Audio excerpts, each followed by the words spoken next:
Hello everyone, welcome to my channel. আপনারা সবাই কেমন আছেন? আজকে আমার লাঞ্চের মেনু ছিল সর্ষে পোস্ত বাটা দিয়ে কই মাছের ঝোল আর সাদা ভাত। কি দারুণ কম্বিনেশন না? ইন্ডিয়াতে থাকাকালীন সবসময় ফ্রেশ মাছই খেতাম।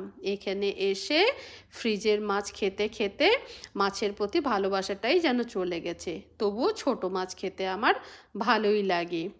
এই মাছটা এইভাবে প্যাক করা ছিল। এখানে নামটা লেখা আছে, মাছের নাম আর এক্সপায়ারি ডেট। এই মাছের এক্সপায়ারি ডেট ছিল 2026-এ। মাছগুলো কিন্তু ধুয়ে কেটে এইভাবে ফ্রোজেন করা থাকে। তবুও আমি বাড়িতে এসে আর একবার ভালো মতো ধুয়ে নিই। এবার এর মধ্যে মিশিয়ে দেব লবণ, হলুদ আর ভিনিগার। আমি আগেও বলেছি আমার অন্য ভিডিওতে, যেহেতু ফ্রোজেন মাছ আমি এই জন্য সবসময় ভিনিগার একটু দিয়েই থাকি। এই মাছটার ভ্যালিডিটি ছিল 2026 অবধি আর প্যাক করা হয়েছিল 2024-এ। এবার গ্রেভির জন্য আমি নিয়ে নিলাম 2 চামচ সর্ষে, 2 চামচ পোস্ত, 1 চামচ চারমগজ, লঙ্কা, টক দই 2 চামচ আর একটু লবণ। লবণটা দিলে সর্ষের তেতো ভাবটা চলে যায়। এবার এটা গ্রাইন্ড করে নিয়ে একটা পেস্ট বানিয়ে নিলাম। এবার আমি মাছগুলো ভেজে নেব। আমি এখানে দিয়ে দিয়েছি 2 table spoon oil, mustard oil. এই 2 চামচ মাস্টার্ড অয়েলেই কিন্তু আমার পুরো রান্নাটা হবে। মাছগুলো এবার ভেজে নেব। আমি যখনই মাছের ঝোল বানাই মাছগুলো আমি কড়া করে ভাজি না, জাস্ট এপিট ওপিট ভেজে নিই।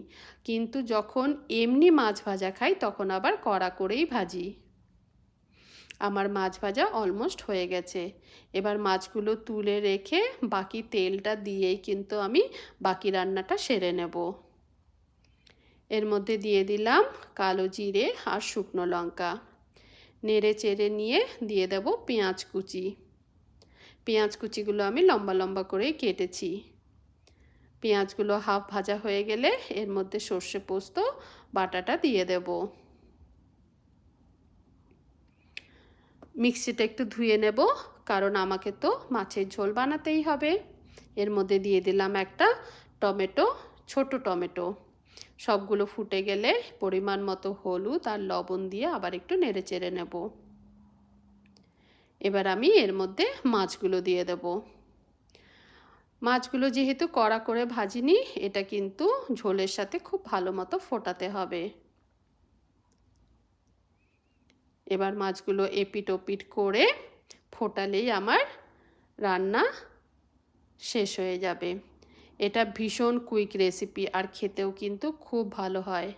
আপনারা সর্ষে পোস্ত বাটা কে কে ভালোবাসেন তারা কিন্তু এই রেসিপিটা একবার ট্রাই করতেই পারেন বাড়িতে। এবার এর মধ্যে দিয়ে দিলাম ধনেপাতা কুচি। ব্যাস, আমার রান্না কিন্তু ডান। এবার এটা ভালো মতো একটু মিশিয়ে নেব এপিট ওপিট করে। এবার এর মধ্যে কাঁচা সর্ষের তেল দিয়ে গ্যাসটা অফ করে 10 মিনিটের মতো ঢেকে রাখবো। এই দেখুন, ইয়ামি কই রেডি হয়ে গেছে। এই রেসিপিটা কিন্তু ভাত দিয়েই ভালো লাগে, রুটি বা পরোটা দিয়ে অতটা চলবে না। যারা যারা সর্ষে পোস্ত বাটা দিয়ে মাছ খেতে ভালোবাসেন তারা অবশ্যই এই রেসিপিটা একবার বাড়িতে করে দেখবেন। ভীষণ কুইক রেসিপি, খেতেও দুর্দান্ত হয়।